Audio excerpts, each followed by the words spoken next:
आदरणीय मुख्यमंत्री जी, मेरी आपसे विनम्र प्रार्थना है, आप राजस्थान की परंपराओं को जिंदा रखिए। विश्वास के सेतु को मत टूटने दीजिए। इस विश्वास के सेतु पर प्रजातंत्र की सारी व्यवस्था टिकी है। मैं क्या कहना चाह रहा हूं आप समझ गए होंगे,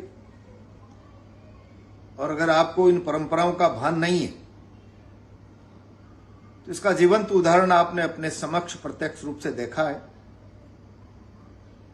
25 फरवरी को राजस्थान विधानसभा का घेराव आप टलवाना चाहते थे।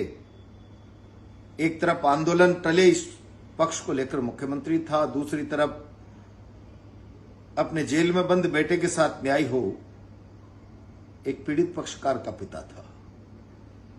ये वार्ता होने से पहले मैंने कहा था, जरा ये सरकारों की प्रैक्टिस मैं जानता हूं, आप इस पर लिखित में बात करना, सशर्त बात करना। कितना बड़ा बड़प्पन एक उम्रदराज व्यक्ति ने दिखाया।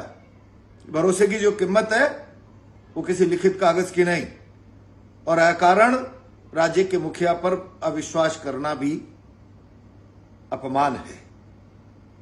मैं परंपराओं के विपरीत जाकर बात नहीं करूंगा। एक जीवन का अनुभव, राज्य की परंपराओं को समेटकर चलने का अनुभव, बाहर आकर कितना इत्मीनान से कहा। बहुत सौहार्दपूर्ण वातावरण में मुख्यमंत्री जी से बात हुई है और कहा है सब ठीक हो जाएगा, सब ठीक हो जाएगा। हम आंदोलन अब 25 तारीख का वापस ले रहे हैं।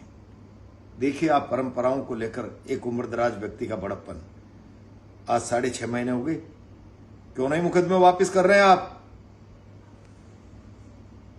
क्या राज्य के मुखिया से ये अपेक्षा की जा सकती है कि भरोसे के सेतु को राज्य के शासन का मुखिया तोड़े? क्या संदेश जाएगा जनता में? जन भावना में आप गुनाहगार साबित हो रहे हैं इस समझौते में। और अगर कोई पर्दे के पीछे दूसरा व्यक्ति खेल खेल रहा है तो मुखिया के नाते आपको दृढ़ता दिखानी चाहिए। क्यों नहीं मुकदमे वापस हो रहे हैं अब तक?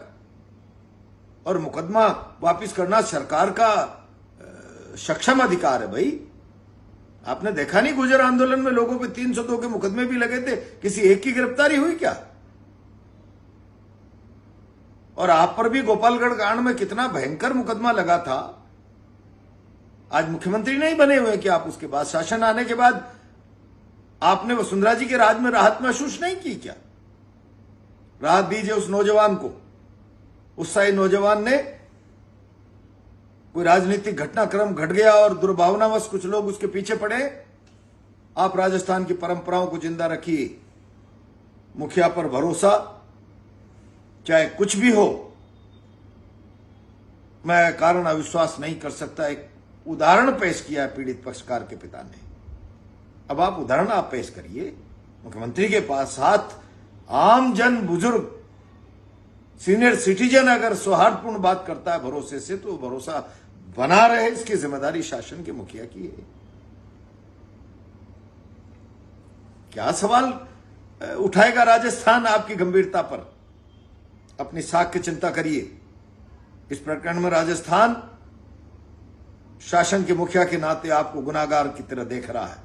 ये ब्रीच ऑफ ट्रस्ट हुआ एक बुजुर्ग व्यक्ति के विश्वास के साथ, और इसलिए मेरी प्रार्थना है, गलत परंपरा मत डालिए। राजस्थान में लिखित अनुबंधों से ज्यादा सौहार्द और भरोसे की कीमत है। जो एक उम्रदराज व्यक्ति आपके सामने उपस्थित करके गया है समझौता वार्ता में, जरा आप उसको जिंदा रखिए।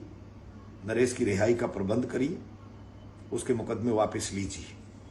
अब तक कोई हलचल नहीं है मुकदमा वापसी की। ये आईवास मत करो छोटे छोटे। 173(8) में क्लोजर रिपोर्ट हो गई, 3-4 करोड़ की संपत्ति जली है, 10% 30 लाख मुआवजा दे दिया।